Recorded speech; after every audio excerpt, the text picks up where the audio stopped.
Thank you so much for joining us. This is Liuba Bezboronikova. I will facilitate our today's Standards Alignment Advisory Committee conversation. And also a couple of other people, Rachel Bronkendo and Tracy Kinney, will help me with today's agenda. You all are currently muted. Tracy and Rachel, I believe you've been unmuted, so please mute yourself, and then you will be able to unmute yourself when it will be your time to present. So moving to the next slide, you can see the agenda. We will talk about all the progression updates, early achievers and ECAP, as well as licensing. And then we will get to the hottest topic that we're all facing right now, which is implementation. We know that all our preparation action steps kind of come into conclusion, and we are ready to start talking about implementation, which is an exciting moment in this process. And we hope that there will be many more of you who will be interested to start joining us, because now it will be about implementation. So with this, I would like to move to the next slide and talk about messaging. So we've been in conversation about the why for a long time. We made a great progress with developing standards alignment key messages to consistently and clearly describe our progression of quality work. We have been engaged in this work for more than 2.5 years, and we see our communities are energizing around it more and more. And definitely negotiated rulemaking process and ECAP and early achievers community gatherings help with that. So there are more and more people who are becoming a part of this process, whether it be providers or stakeholders, parents, community members, which is exciting. Please take a look at what we call the message box. And we currently created it for ourselves to establish a shared language and a shared commitment to quality. So this is how we look at it. In the center, it's our main goal, a clear progression of early learning quality standards, which connects into licensing, early achievers, and ECAP to help children develop and learn. And then our objectives for this work are clarity, quality, support providers, and choice.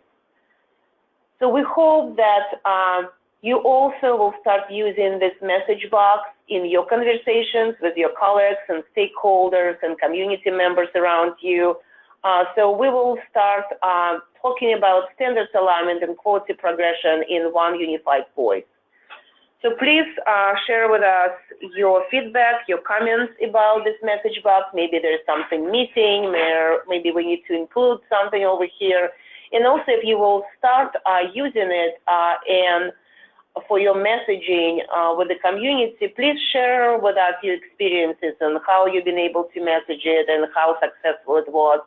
So we will continue to tweak it and make it more relevant to the needs of our communities and to our needs. With this, I will ask Tracy to chime in and start talking about early achievers and ECAP updates. Great, thanks, Liuba. Can everybody hear me? Yes, we can hear you. Thank you, Tracy. Oh, perfect. Well, happy Friday, everyone. Early achievers and ECAP teams have been quite busy with the final review and editing process. We are incorporating changes that have resulted from the great feedback that we've received from the community engagement methods that were used, as well as making sure that as licensing rules are shaped through the negotiated rulemaking process, we consider how any changes may impact the early achievers and ECAP pieces of the progression. So we can go to the next slide.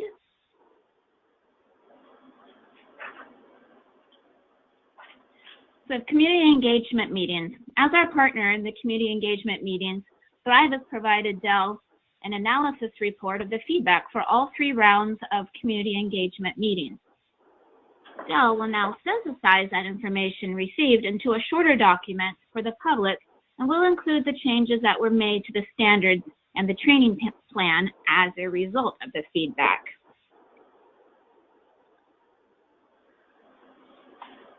All right, so the proposed standards for early achievers and ECAP have been posted on the Dell website with the opportunity to send in feedback through a survey or email. To date, 19 online surveys have been submitted, and some common themes that we've seen are that the proposed standards are clear, so their intent is understood. There were some requests for a grandfathering system for professional development to maintain consistency in services, and that providers will need support to implement these changes. I know I've said it before, but we really want to thank everyone who has provided feedback in any way during this process. Sharing your expertise and time is greatly appreciated. Our teams within Dell are working closely with each other to take all of the feedback and shape the standards in a way that meets the needs of providers, families, and of course, the children in our state. With that, I think we'll move on to questions. And I forgot to mention at the beginning, if you have any questions or comments, please type them on your right side of your screen. You will have a typing box. So please type your questions or comments so we will be able to read them aloud and answer them here if possible. If not, we will follow up with them later. So I will pause for a couple of minutes to give people a chance to type if they have any questions, and then we will see if we have any, then we will follow up with Tracy to answer those.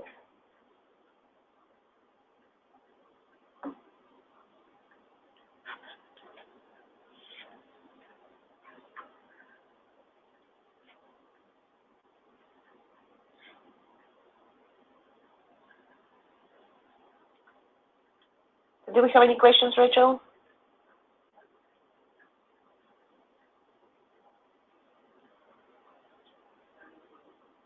Do you want to read it aloud? Yeah.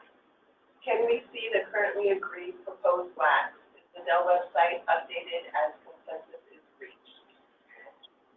So let's wait for this question till we will get to the licensing update, which will be our next topic of the agenda with this particular question. Are there any other questions in relevance to early achievers and ECAP? When will PD WACs be posted on public comment portal again? So it's also licensing question. So let's wait with the answer to this question till we will get to the update from the negotiated rulemaking. Any other specific questions relevant to early achievers and ECAP?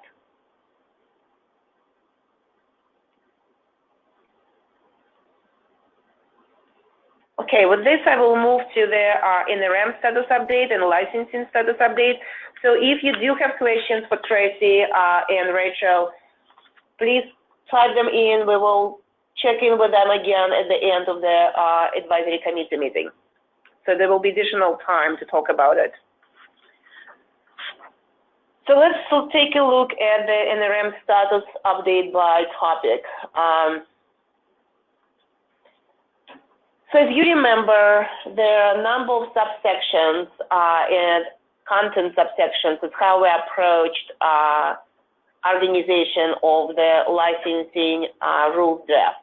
So there's intent and authority, child outcomes, professional development, family engagement, environment, and environment is big, as many of you know, interactions and curriculum, program administration.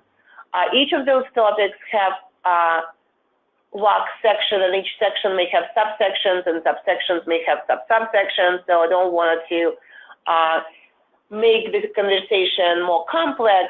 Overall, we have 116 sections. And you can see on the second column a total of sections per the particular area of content or topic.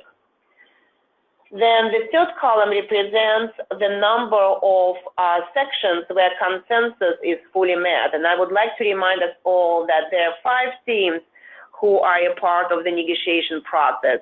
Family Home Providers team are coordinated by SEIU, Parents team coordinated by Child Care Aware, Center Providers team coordinated by Thrive by 5, Head Start and ECAP Providers team coordinated by WASA, and licensing team coordinated by the department. So each team has up to 10 members who are a part of the negotiation process and consensus-taking process. So many of you been visited us and been a public observers during negotiations, so you know that it usually takes up to 2.5 days, and a lot of activities are happening between those monthly 2.5 days sessions, negotiation sessions, so teams will be fully prepared for the negotiations and for the consensus taking.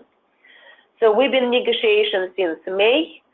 May was our prep time, and then starting June, we actually started negotiations. So we're still in the process. As you can see, we've been able to fully reach consensus for 102 rules out of 116. And then consensus is not reached on 14 specific topics or specific rules. Let's move to the next slide. It's where we will look more precisely at those 14 sections or topics where the full consensus is not reached. So 2 sections have partial consensus and are tabled.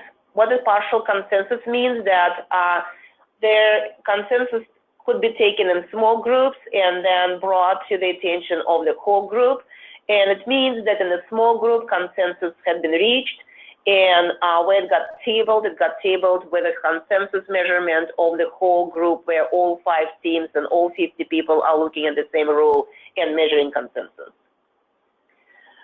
3 sections have partial consensus and are to be discussed with additional hot topics, and this conversation will happen on February 25th.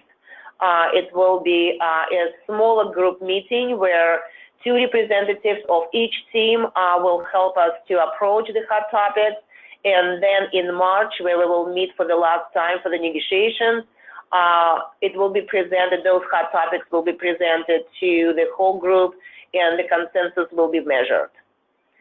And 9 sections are in queue for consensus. It means that we discuss them in small groups, but consensus did not measured yet with the whole group. So the next slide is where we can look at it more specifically, zooming in to specifics of those sections that we didn't discuss yet. They've been tabled, or we have partial consensus, or on the queue for the consensus. So partial consensus to table, those 2 you have in the first column on the left side, curriculum, philosophy, and planning, and supervising children, meaning active supervision of children in the classroom. So those 2 have partial consensus and been tabled, so it means that we have to unpack some of the differences in perspectives and bring it back to the consensus measurement. Then second column represents partial consensus hot topics. It means that we tried to actually reach a consensus and we've been not successful with that. And now we have to go back to the small group conversation in order to resolve differences. Those 3 rules include evening and overnight care, infant and toddler safe sleep practices, and program and daily activity schedule. And then we have additional column where we didn't have a chance to bring to the consensus specific topics. And those topics are general staff qualification. And when we say weights only, it means that the content been in full consensus, and the differences about the weights, opinions, differences in opinion around the weights, and we would like to balance those differences. So even weights are not a part of their negotiation anymore, and we will talk about it in a second. That still negotiation teams would like to balance their perspectives so that it will help our work with the weights later. Then supervision of staff, providing for personal professional health needs of staff, and you can read the rest of the list.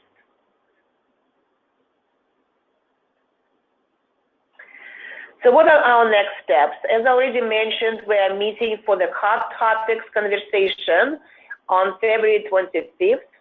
There also will be prep team phone call before that to prepare for the hot topics conversation, as well as to prepare for the March, final March negotiation session in CTEC. So I would like to invite you all to join us. It's a public meeting. Many of you joined us already. Please come to observe and also come to celebrate with us the final meeting. What we will focus on, I'm sorry, looking at the definitions that we had to change and had some concerns about some definitions, so we will use those. There's some outliers content-wise that we need to look at, as well as from the weight perspective. And also, there have been conversations about duplication of the weights due to, as you remember, some rules may be on the same topic and at the same time looking at 3 different actions, meaning actions related to practice, to policy development, and to recording and documentation. So this is what we would like to balance to ensure that we don't have duplicative weights, despite the fact that there are 3 actions could be around the same topic. You also remember that a big part of their negotiation is public comment, and actually public comments is kind of a bigger perspective, and negotiations is a part of the public comments. And what you have in front of you, data of how we've been collecting public comments and how many public comments we collected so far through the public comment portal, which is open online, as well as in-person comments. And we're collecting in-person comments in attendance, meaning during the negotiation sessions. And we're also collecting comments through the Teams mailboxes, which are managed by the third party, by PCG. So each negotiation team has its own mailbox where they can collect public comments specifically regarding negotiations, or they're advocating for a particular change in the rule relevant to family home providers or center providers or Head Start ECAP providers or parents or licensing. So you can see the numbers of the comments. In regard of how we will incorporate the comments, so as you know, we are sharing the comments updates with the teams prior to negotiations. So negotiation is informed by the public comments, as well as during the final decision making. Department Director Heather Moss is looking very carefully not only at negotiation language, but also at the comments, so her decisions will be informed by both. I also would like to look at the overall timeline for the alignment process.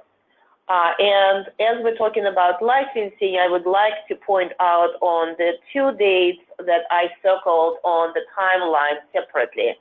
As you remember, originally we've been hoping to be able to implement the rules, meaning the content of the rules, at the same time as the weights of the rules.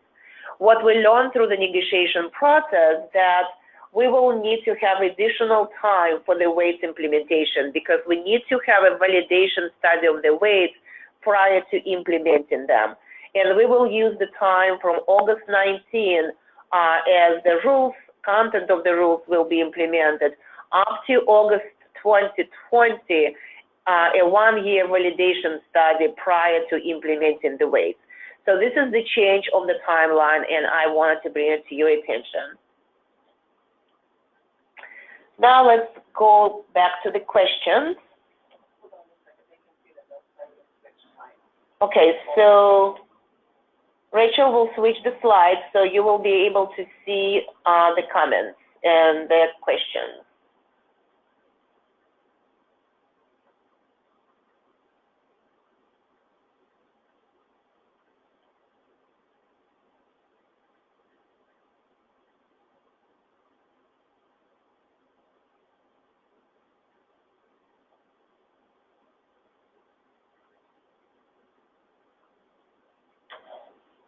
Fine.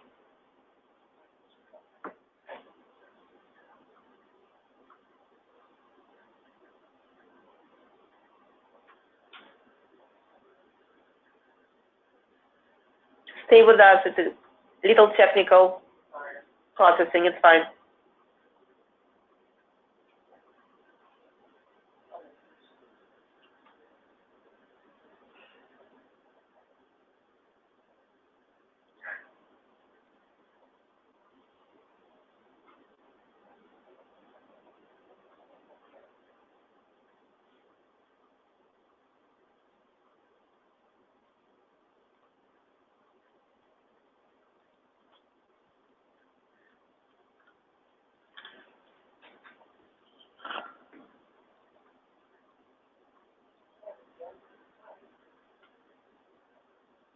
It's fine, just go through all of them and you will get to it.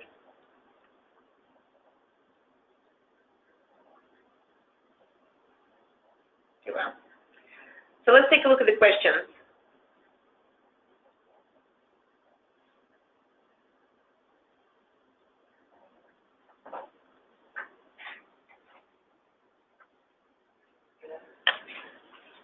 Okay, let's go to the first question that we didn't answer yet.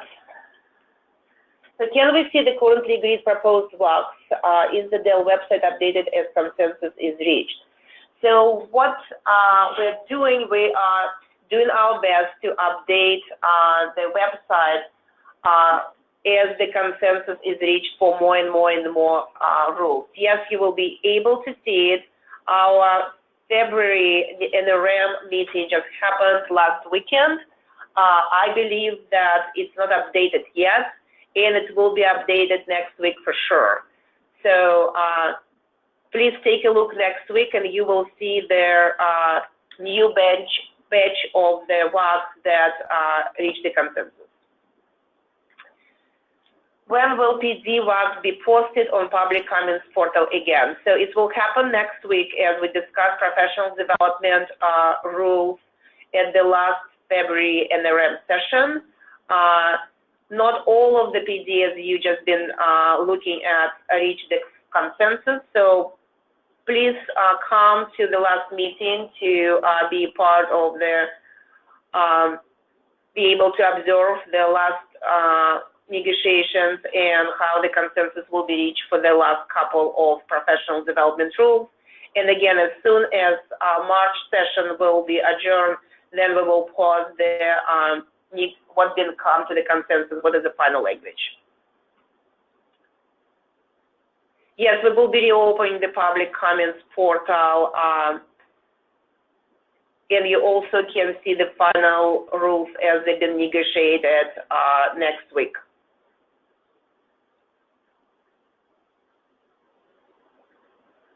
Okay, so you see, it's already been updated, so I'm sorry, I've been not aware of it. I thought it's next week. So you can see them already on the website. Thank you for letting me know. I thought it's next week, but they've been faster than planned. Great. Any more questions about licensing and what licensing been busy with and negotiating rulemaking and public comments?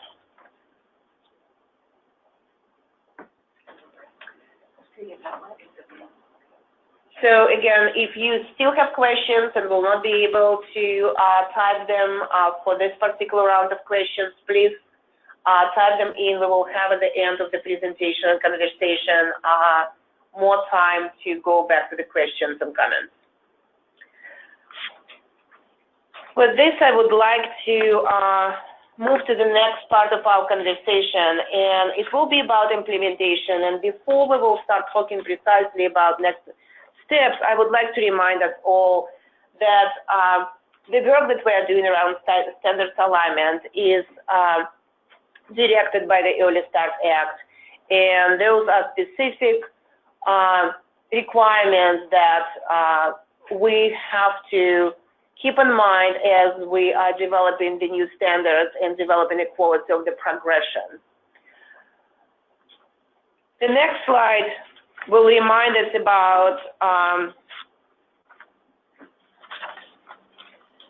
how we've been approaching the progression, looking at licensing as the foundation of quality, early achievers as resources to support and demonstrate high quality, and ECAP as high quality comprehensive pre-K program for low-income children and families. And at the same time, we also know that not all of the providers may want or provide ECAP services. It doesn't mean that they cannot be at the highest level of early achievers, which is level 4 and 5.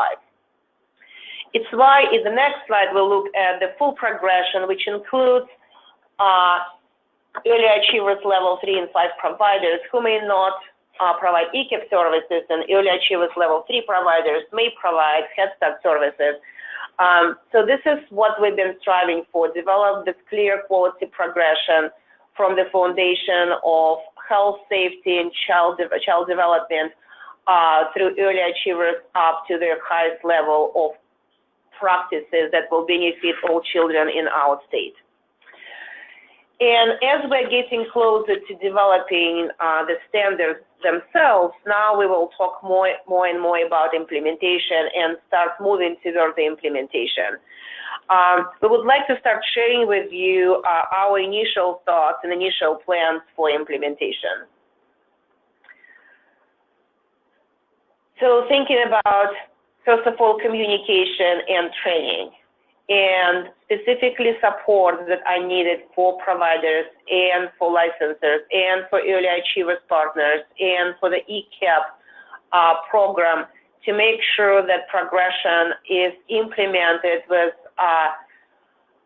dignity and we don't lose the commitment of our community, of the early learning community that provides us an enormous level of support and encouragement for all this period of time, almost 3 years. We also have to look more precisely at the timeline for implementation and think about dependencies and risks.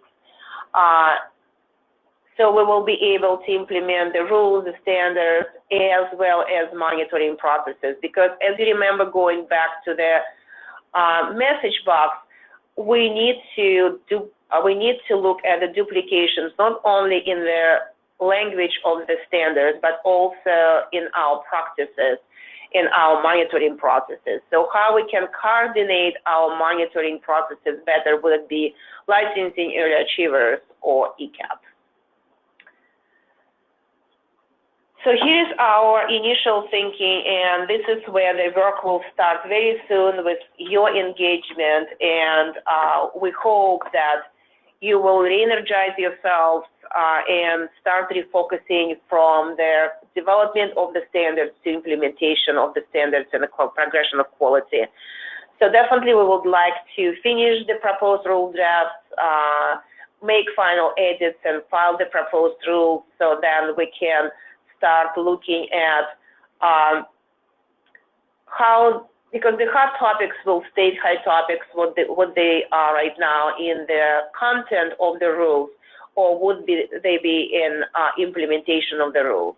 So we need to definitely identify hot topics. Will it be professional development or weights validation study, and engage stakeholders in establishing implementation work groups, which could and will inform our next steps in implementation, overall implementation, as well as implementation of those specific hot topics. Then we need to look at communication and cultural considerations, as well as at training and cultural considerations, and look at the community feedback that's been provided to us during the community input and feedback process, the number of their implementations, recommendations and concerns that have been shared with us by the community, as well the same comments and recommendations, concerns been shared during the NRM process. So we need to compile it all together to inform our communication and training plan.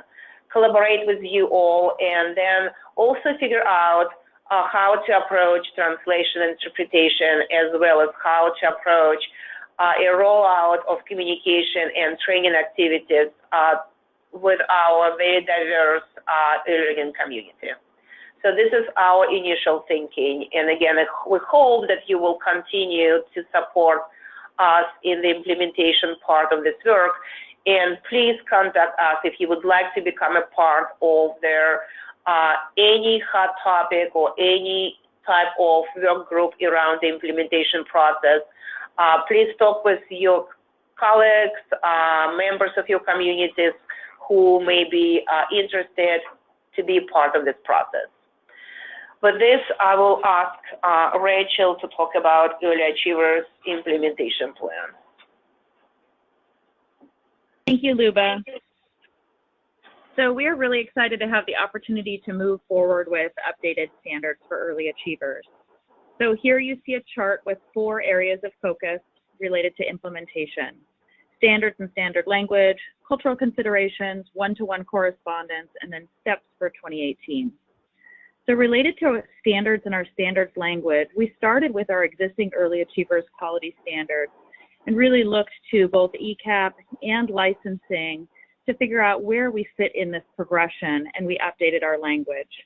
So the intent of the early achiever standards haven't changed. Instead, we've taken the standards and we've updated them and reframed them to reflect the progression from licensing through ECAP and other quality standard areas such as Head Start.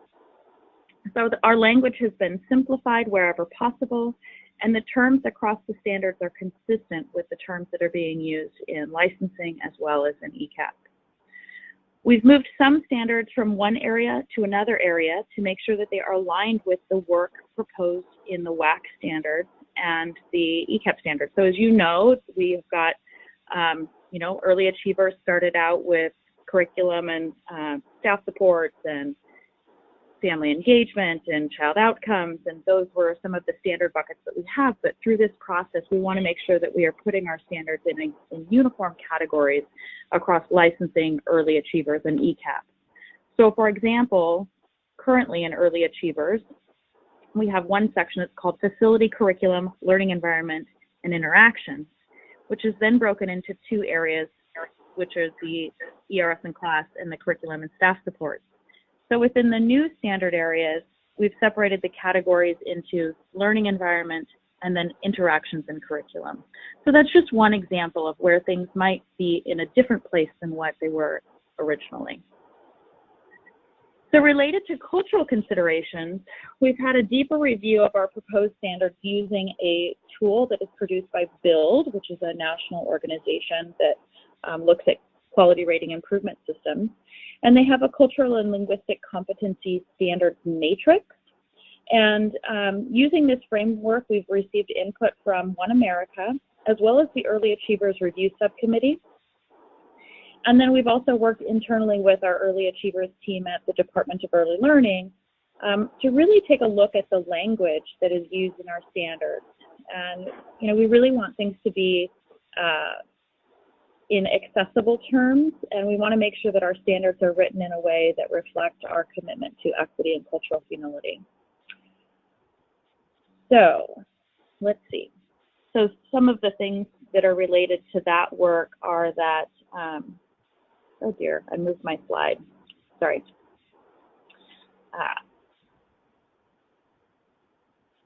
That recognizing that children are nested in families and communities, that partnering with families for program planning and goal setting is important, that creating intentional practices to counter stereotypes and bias, and emphasizing the importance of home language, traditions, and history. Those are some of the considerations that have come out of that BUILD crosswalk. Another area that we're focusing on is a one-to-one correspondence with our standards. And this is more about the points that are attached to the early achievers rating.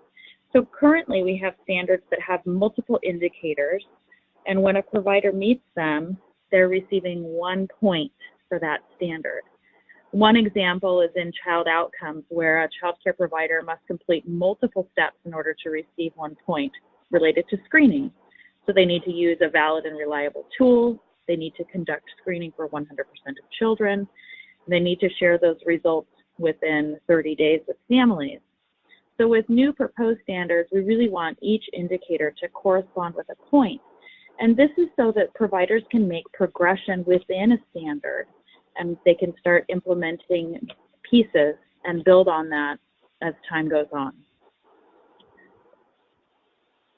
Another area of focus listed on this slide here are the steps that we want to take in 2018. So our plan is to release the standards to the public this spring.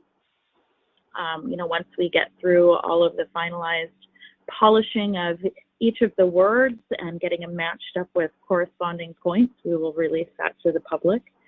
And then they would go in effect this summer of 2018. Then data collection on the new standards would occur no sooner than fall of 2018. So there are lots of things that we need to take into consideration, including the data collection schedule and also making sure that the standards are updated in our data system WACompass, which will be used for data collection. So that's all I have, and I'm going to pass it on to Tracy, who will talk about ECAP, and I think we'll have time at the end to loop back with questions. Great, thanks, Rachel.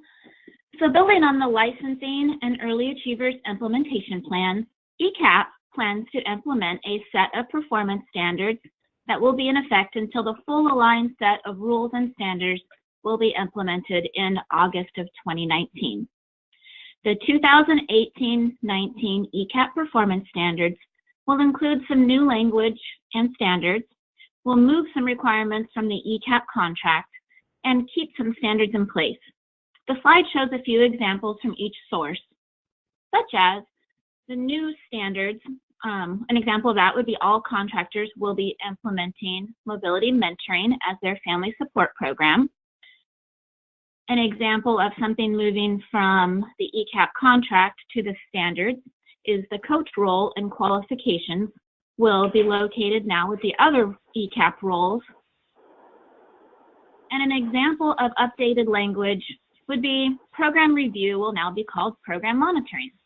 So it's just an update of simple language like that to help with the clarity and the consistency throughout the progressions. We're in the process of mapping out timelines for when the revised standards will be released to contractors and the public and when the training will take place. We do expect this to happen soon, and that will take us into our next slide. Luba? Thank you, Tracy. So let's take a look at the question.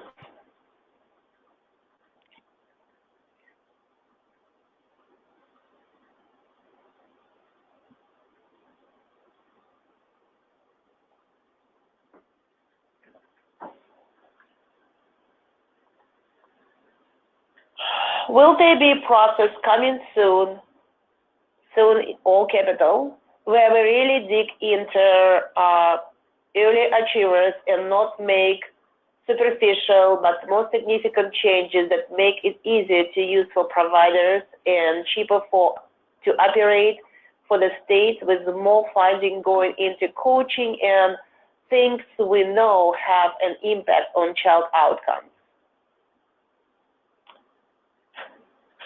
Rachel, will you take it? Yes, thank you, Luba. That's a great question. And we are really looking at, so in addition to the standards alignment work that has been happening, we're in the process here at DEL doing what we call a subcomponent analysis of our standards. And this is a look at really where are we seeing variation across the different rating levels among the standards, and it's helping us to identify which particular standards are showing increases in quality, both for providers and for children. And so that's going to help us then pare down the number of standards that we move forward. And I think you will see, actually I know you will see fewer standards in early achievers come July, with a greater look at, we'll have fewer standards, but looking at having more points available per standard so that we can get to that one-to-one correspondence. Another question. In addition to that, I would also say, in addition to that, this conversation is ongoing in our Early Achievers Review Subcommittee, looking at how do we make the most of our coaching resources, how are we being responsive to providers who have different levels of needs, and really looking at trying to differentiate our support based on those needs rather than having a one-size-fits-all response. So another question, Rachel, is about your slide. And if you look at the steps in 2018, the third bullet is about data collection. So the question is, what is data collection? Great question. So data collection is what happens once a provider requests their on-site evaluation. That's the first step that they take in order to achieve a facility rating. So they request their on-site evaluation, and then a community liaison connects with them to actually get them scheduled. And then a team of individuals from the University of Washington come out to conduct data collection. This includes conducting observations using the environment rating scale that is appropriate for the setting. So that includes the infant-toddler environment rating scale, the early childhood environment rating scale for preschool, and then the family child care environment rating scale for family child care homes. And then currently we're using the classroom assessment scoring system as well. That's another observation that it happens. And then depending upon what particular additional quality standards that providers opt into, then there would be records review component. And so data collectors would look in the places that they are directed to find evidence of the particular practice. So that's what we call data collection. That information is then brought back, scrutinized, and gone through quality checking and entered into the data system. And then a facility rating is created based on that information. Okay, Rachel, is one more coming your way.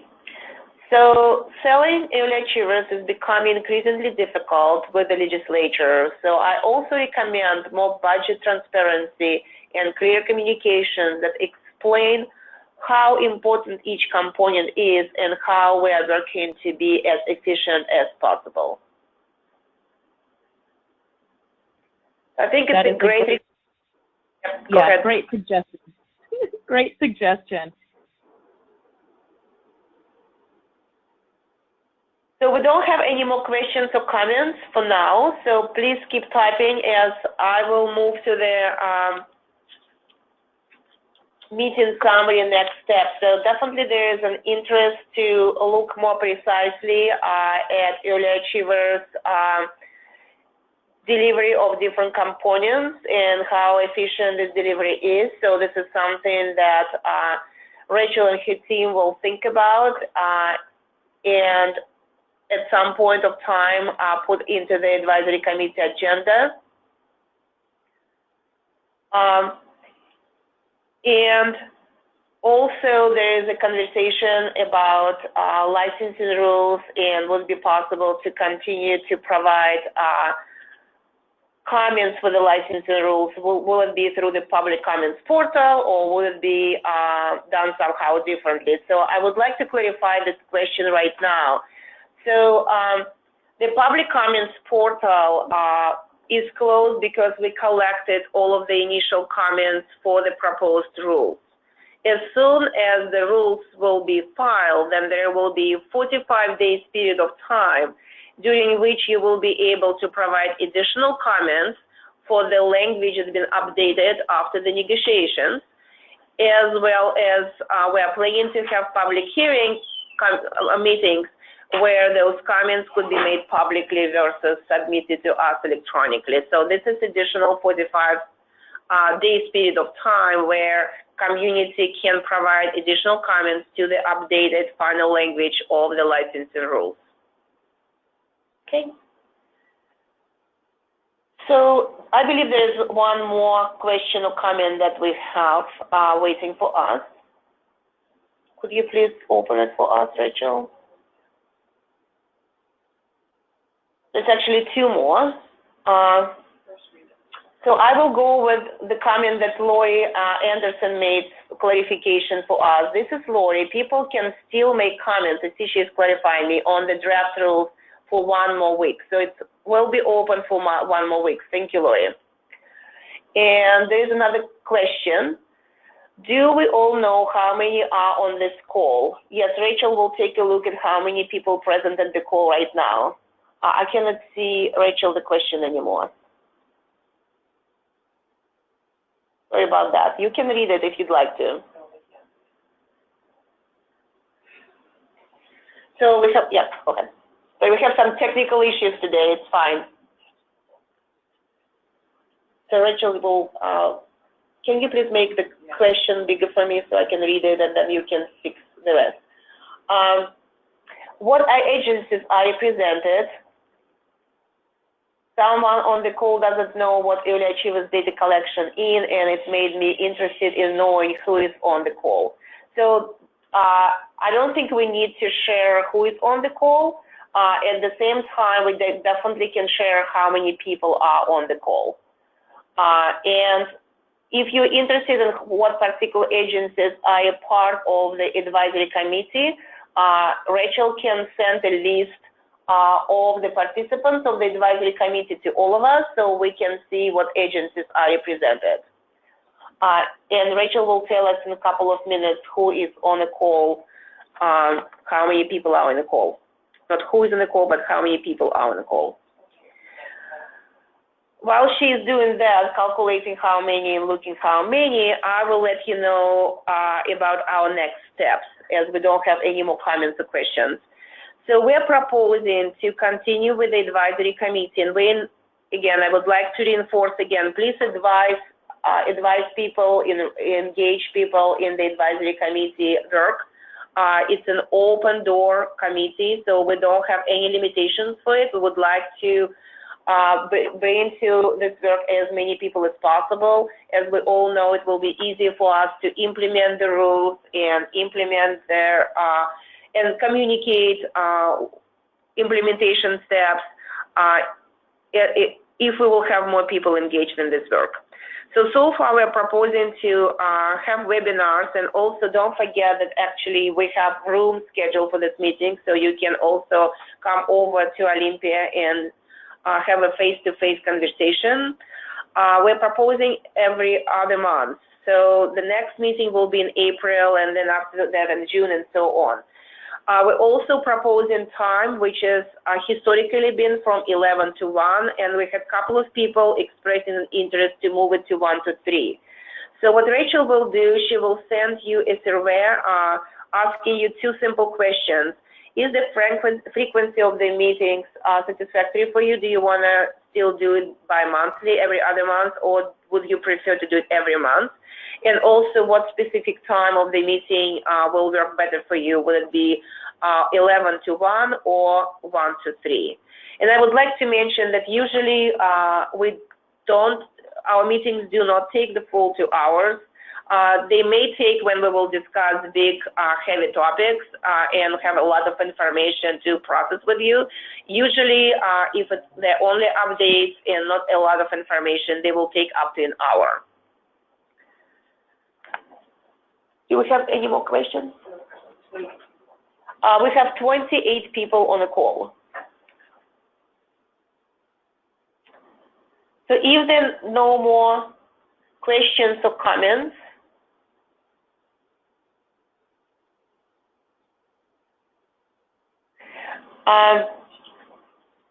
then I will adjourn the meeting. Thank you again for joining us on this beautiful, at least here in Olympia, it's a beautiful Friday afternoon, sunny and warm. Please enjoy and have a restful weekend. And if we will not hear from you that you would like to meet with us monthly, then we will talk next time, April the 20th. Thank you so much.